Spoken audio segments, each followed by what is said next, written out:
Hi hello नमस्कार मु आपन चित्तरंजन बारिक जे आज आम जाना केमी गोल्ड इनवेस्ट करा जाए केमी कौन रिटर्न मिले कौन रिस्क अच्छी कौन चार्जेस लगे ये जानी जी गोल्ड रे प्रथम हूँ गोल्ड कौट यूजेस लगे कौट कौन गोल्ड अच्छे आप गोल्ड हूँ जिते सब आपंकर ज्वेलरी हो ज्वेलरी तो प्राय इंडियन पाखे तो प्राय तो गोल्ड थी आते सब गवर्नमेंट बैंक के प्राय तो गोल्ड अच्छे आज जिते सब गोल्ड म्यूचुअल फंड कि गोल्ड बहुत पाखे गोल्ड अच्छे मैंने गोल्ड यूजेस बहुत जगह यूजेस हो गोल्ड मानने प्राय तो गोल्ड भैल्यू तो प्रबल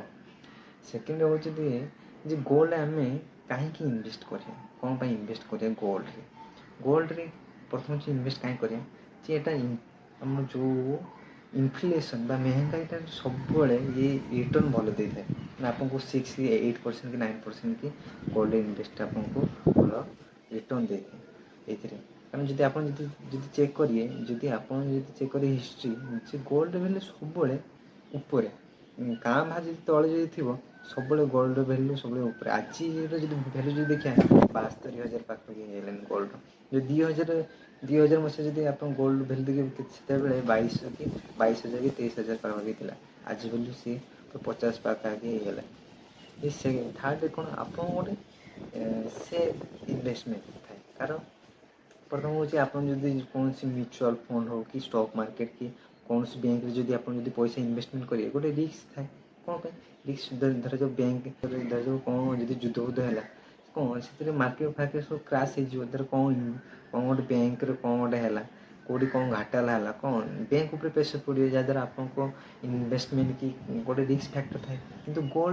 गोल्ड सेमती न था गोल्ड वैल्यू जो वर्ष वर्ष देखिए गोल्ड वैल्यू सब इनक्रिज थाए सेफ भी थाए आपको केवे भी तौक न था थर्ड कौन आप देखिए गोल्ड रे आपंकर थर्ड कौन आप धर जो थर्ड देखिए आप धर जाओ कौन म्यूचुअल फंड कि स्टॉक हो आप कौन से गोटे प्रोसेस अच्छे जे किणवे माने से प्रोसेस अच्छे आप डॉक्यूमेंट देवे एते हेबे माने आप रिसर्च करेंगे भल का भल नुहे कि गोल्ड रिसर्च करने को आप दरकार नहीं केते भैल्यू अच्छे आज के आज कम अच्छे ना अल्प अच्छे तो आप देखिए हाँ एत भैल्यू अच्छे तो 10 वर्ष कि 5 वर्ष पर तो बढ़ आप डायरेक्ट बाय कर सेल करेंगे कि ये न था जे प्राय तो आप मो हिसाब से आप इनवेस्टमेंट जब कर गोल्ड 10% आप पाखापाखि 10% गोल्ड इनवेस्ट करिए दरकार आप जिते इनवेस्टमेंट कर 10% आप गोल्ड निश्चित इनवेस्ट करिए दरकार जे गोल्ड आप कौटी बाय करेंगे केमती बाय कर गोल्ड रे हूँ आप प्रथम हूँ फिजिकल वे आप गोल्ड को बाय करते सेकेंड हूँ डिजिटल वे बाय कर फिजिकल वे जमी ज्वेलरी हो कि कॉइन हो आ डिजिटल वे आपंकर जिते सब डिजिटल कॉइन बा सॉवरेन गोल्ड ये सब आप बाय करती जे प्रथम जाना आम ए फिजिकल वे रे आप केमती फिजिकल वे केमती आप बाय करते फिजिकल वे आप जिते सब ज्वेलरी कि को दुकान स्टोर आप फिजिकल वे गोल्ड बाय करते डिजिटल वे केमती बाय करते डिजिटल वे आपको जो डिजिटल प्लाटफर्म अच्छे जमी फोन पे गूगल पे से आप बाय करेंगे आ गोल्ड ईटीएफ हूँ exchange trade fund mutual fund आप म्यूचुअल फंड रे कि ईटीएफ रे आप इनवेस्ट करेंगे से आपको ब्रोकरेज आप द्वारा ही इनवेस्ट करेंगे किंतु अब सॉवरेन गोल्ड कौन सॉवरेन गोल्ड हूँ आपंकर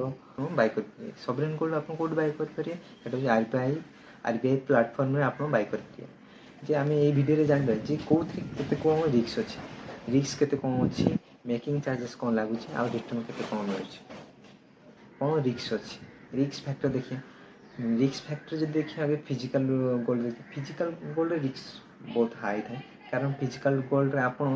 डायरेक्ट गोटे स्टोर किणती ना जो धर जो आप गोटे स्टोर कि आप पाखे रखते से जब चोरी जदि हो कि हजिजी जब से गोल्ड आप कौन गोटे रिस्क फैक्टर गोटे हाई थाए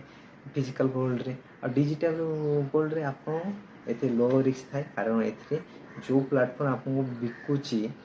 ऑफर दूसरा सेबी द्वारा रजिस्टर जमी सेबी हूँ आम security exchange board of India द्वारा रजिस्टर ଆଉ ଆପଣଙ୍କ ଗୋଲ୍ଡ ଇଟିଏଫ୍ରେ ଆପଣ ରିସ୍କ ଫ୍ୟାକ୍ଟର ଲ ଥାଏ, କାରଣ ଏଇଟା ହେଉଛି ଯେତେ ସବୁ ବ୍ରୋକର ଆପ୍ ପ୍ରାୟତଃ ଲିଷ୍ଟେଡ୍ କମ୍ପାନୀ ଥାଏ, ଲିଷ୍ଟେଡ୍ ଯେତେ ସବୁ କମ୍ପାନୀ ବ୍ରୋକର ଆପ୍ ସେଥିରେ ଏତେ ଅଳ୍ପ ରିସ୍କ ଥାଏ। ଆଉ ସଭରେନ୍ ଗୋଲ୍ଡରେ ଲୋଏଷ୍ଟ ରିସ୍କ, ଏଇଟା ତ ପ୍ରାୟତଃ ଗଭର୍ଣ୍ଣମେଣ୍ଟ ଆପଣଙ୍କୁ ତ ଅଫର୍ କରୁଛି ନା, ଗଭର୍ଣ୍ଣମେଣ୍ଟ ହିଁ ଆପଣଙ୍କ ରିସ୍କକୁ ହିଁ ନେଇଥାଏ, ଗଭର୍ଣ୍ଣମେଣ୍ଟ ହିଁ ସବୁକିଛି ଆପଣଙ୍କୁ ଏଥିରେ ରିସ୍କ ଫ୍ୟାକ୍ଟର ବହୁତ ଅଳ୍ପ ଥାଏ। ଆଉ ରିଟର୍ନ କେଉଁଥିରେ କେତେ ଚାର୍ଜେସ୍ ଲାଗୁଛି, ଯଦି ଆମେ ଯଦି ଚାର୍ଜେସ୍ ଦେଖିବା, ପ୍ରଥମେ ଫିଜିକାଲ୍ ଗୋଲ୍ଡରେ ଦେଖିବା। ଫିଜିକାଲ୍ ଗୋଲ୍ଡରେ ଆପଣଙ୍କର ମେକିଂ ଚାର୍ଜେସ୍ 3 କି 7% କି ଚାର୍ଜେସ୍ ଆପଣଙ୍କୁ ଲାଗିଯାଉଛି। ସେକେଣ୍ଡରେ ହେଉଛି ଆପଣ GST ଲାଗିଯାଉଛି ସେଇଥିରେ ଆପଣଙ୍କର ଫିଜିକାଲ୍ ଗୋଲ୍ଡରେ। ଆଉ ଡିଜିଟାଲ୍ ଗୋଲ୍ଡରେ ଆପଣଙ୍କର 3% GST ଲାଗୁଛି। ଆଉ ଡିଜିଟାଲ୍ ୱେରେ ଗୋଟେ ଆପଣ କମିଶନ୍ ଗୋଟେ ନେଉଛି, ଯେମିତି ଆପଣଙ୍କର ଧର ଆପଣ ଯଦି ଗୋଟେ ଭ୍ୟାଲୁ ଯଦି ବାଇ କରିବେ 100 ଟଙ୍କାର, ଯଦି ମାର୍କେଟ ଭ୍ୟାଲୁ ଯଦି 150 ଯଦି ଥିବ, ସେ ଡିଜିଟାଲ୍ ପ୍ଲାଟଫର୍ମରେ ଆପଣଙ୍କୁ 105 ଟଙ୍କାରେ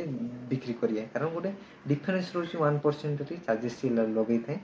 ସେଇ ଭ୍ୟାଲୁରେ ତାର କିଛି କମିଶନ୍ ନେଇଥାଏ। ଥାର୍ଡ଼ କ'ଣ, ଗୋଲ୍ଡ ETF ବା ମ୍ୟୁଚୁଆଲ୍ ଫଣ୍ଡ। ଗୋଲ୍ଡ ETF ହେଉଛି ଏକ୍ସଚେଞ୍ଜ ଟ୍ରେଡେଡ୍ ଫଣ୍ଡରେ ଆପଣ ସେଥିରେ ଯେଉଁ ବ୍ରୋକର ଆପ୍ ହଉ କି ସେଥିରେ ଚାର୍ଜେସ୍ ଲାଗିଥାଏ, ଷ୍ଟାମ୍ପ ଡ୍ୟୁଟି ଲାଗିଥାଏ, ଏଣ୍ଡ ବ୍ରୋକରର ଏକ୍ସପେନ୍ସ ରେସିଓ ବା କେତେ ଚାର୍ଜେସ୍ ଲାଗିବ 1% କି 2% ଆପଣ ଦେଖିକି କରିବେ କେଉଁ ବ୍ରୋକର ଆପ୍ରେ। ଆଉ ସଭରେନ୍ ଗୋଲ୍ଡରେ ଆପଣଙ୍କ କୌଣସି ଚାର୍ଜେସ୍ ଲାଗିନଥାଏ, ସେଇଥିରେ ଆପଣ ଗଭର୍ଣ୍ଣମେଣ୍ଟ କୌଣସି ଚାର୍ଜେସ୍ ଲାଗିନଥାଏ ସଭରେନ୍ ଗୋଲ୍ଡରେ। ଦୁଇରେ ହେଉଛି ସେଥିରେ 2.5ର ଫିକ୍ସଡ ରିଟର୍ନ ମିଳିଥାଏ। କେଉଁଥିରେ କ'ଣ ରିଟର୍ନ, ଥାର୍ଡ଼ରେ କ'ଣ ଦେଖିବା, ଥାର୍ଡ଼ରେ ଦେଖିବା କେଉଁଥିରେ କ'ଣ ରିଟର୍ନ ମିଳୁଛି।